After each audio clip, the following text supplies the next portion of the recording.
Florencia, très bouleversée, arrive dans la maison de Marco Vieira. Ce dernier l'explique tout ce que Camilo allait faire à Vénus avec un fer chaud dans la maison d'Artila. Florencia est très déçue de l'attitude de son frère. Ensuite Marco l'emmène dans la chambre où il l'a enfermé. Sylvia arrive devant la maison de Marco. Elle voit la voiture de Florencia garée devant la maison. Elle appelle Marco et suggère pour qu'elle vienne dans sa maison, mais Marco refuse, lui disant d'attendre demain, puis il a raccroché. Sylvia, étant seule, jure qu'elle va se marier malgré les mensonges de Marco et Florencia. Camilo fait savoir à Florencia qu'il va massacrer Vénus une fois dehors pour l'humiliation qu'elle l'a fait subir. Florencia lui donne le choix entre deux options. Soit il quitte définitivement le pays, sinon elle jure qu'elle va faire l'emprisonner pour le viol de Lucia. Camilo dit qu'il a fait que rendre service à la famille car Lucia est une traînée et que Florencia n'a aucune preuve qu'il a abusé de Lucia.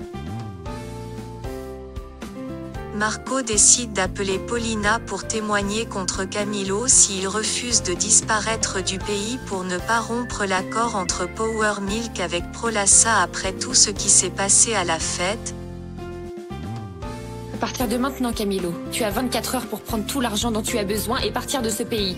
Je t'appelle pour que tu dises à Camilo que s'il n'accepte pas les conditions que je viens de t'énoncer, toi-même, Paulina, tu vas témoigner et contre Camilo.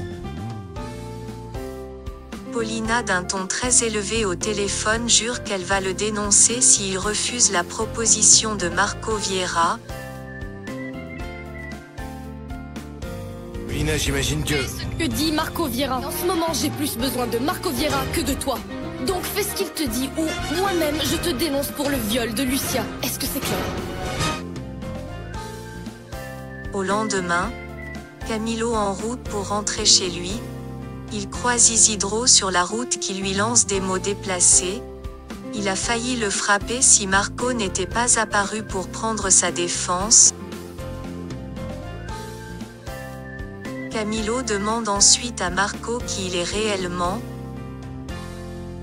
Marco le félicite pour la question puis il rentre à la maison avec Isidro sans l'avoir répondu. Eusebio partout cherche le journal de sa mère mais il ne l'a pas trouvé.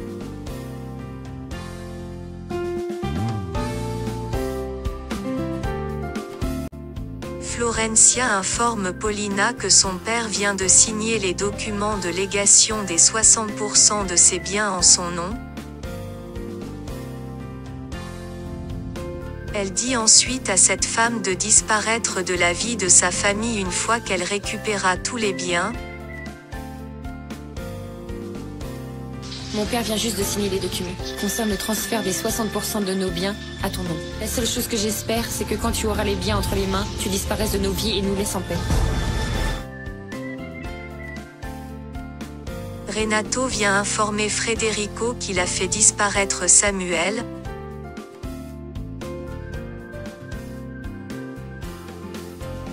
Ensuite Federico interdit à Rosa d'informer à personne sur la visite de Renato dans son bureau.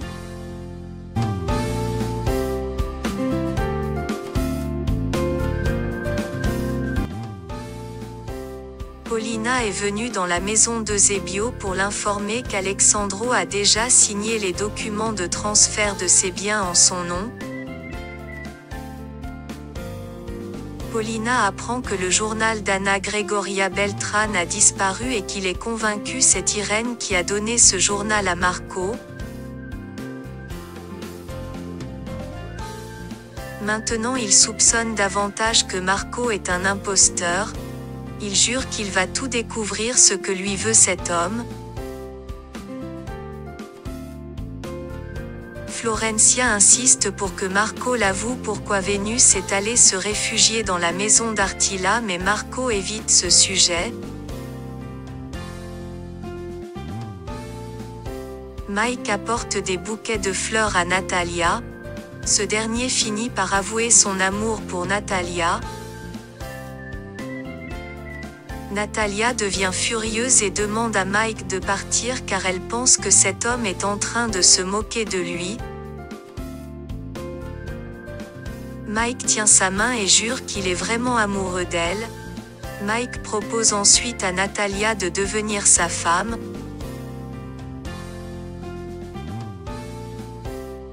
Renato se rend au couvent pour en savoir si Lucia a déjà découvert la raison pour laquelle Paulina s'intéresse tant à elle.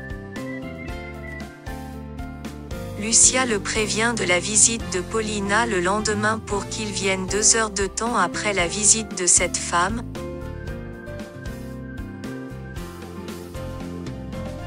Lucia par la suite informe Florencia l'heure où Renato sera au couvent. Marco suggère à Florencia de déployer tous leurs efforts pour découvrir l'intérêt que Paulina trouve à faire Lucia sortir du couvent. Le lendemain, Paulina arrive au couvent. Elle caresse le ventre de Lucia.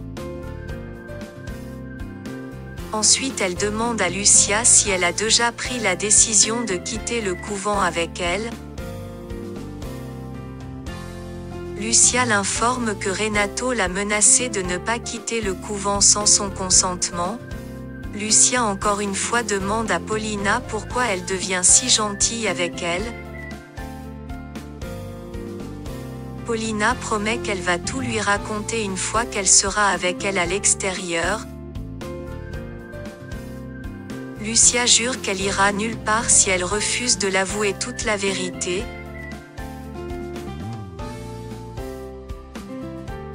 Eusebio Beltrán se rend dans la paroisse où dirige Père Mathias pour avoir des explications sur la mort d'Eduardo Montenegro.